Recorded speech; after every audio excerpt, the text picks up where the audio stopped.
What's going on, guys? It's CJ. Welcome to Stalker 2, and this is going to be my settings for personally what I have found is the best performance. I've played the game for a few hours now, and we've tinkered with the settings and we've changed a lot so that we can find the best mix and balance for first person and obviously that competitive edge. Because we're not playing a battle royale game, we don't need to focus too much on the input and obviously as high as possible FPS, but we still want to have a pretty good experience for what is a visually striking game, but can also come with some bugs. It is in some need of optimization, but we are going to go through the best settings that I have found personally for myself, which make the world of a difference. Okay, so for the purpose of this test, we are going to be doing this in what I find in the early game the most visually and performance-wise draining part of the map. So we are in the lesser zone, we are at camp, we are going to do this right in the middle of the map, and as you can see here, these are the settings that we are currently running on. So everything's set to high, there's nothing really different, you're not going to change too much. Any visual preferences, you want to do them there.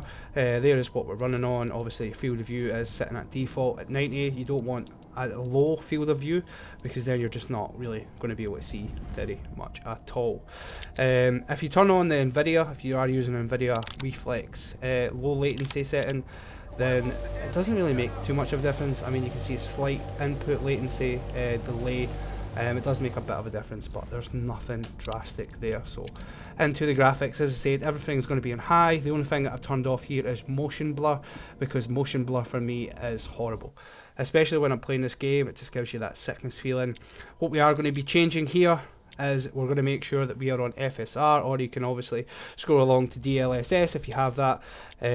We also went on to the frame generation here. As you can see, we do have it enabled, and we are going to put the upscaling method to quality, and we are then going to show you for the purpose of this disabling it. So before we were getting an average of 88, with the frame generation off we are now only getting 47, so not great at all. And as you can see there is a little bit of stuttering, so we want to recommend that frame generation is definitely on. That will make a huge difference.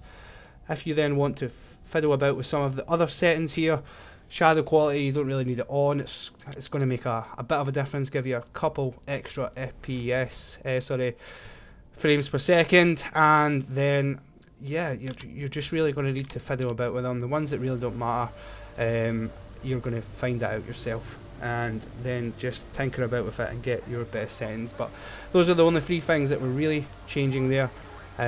We want to make sure that that frame is on, the low latency is enabled, and we also want to make sure that FSR or your DLSS is on and set to quality or performance.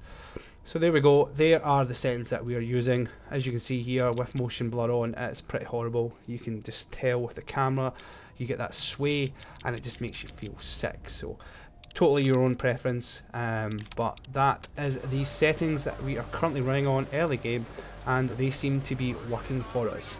And the other big major tip that I would definitely advise you to do is, if you haven't already, make sure this game is installed on a SSD. It will make the world of a difference in terms of loading the map and cutscene areas.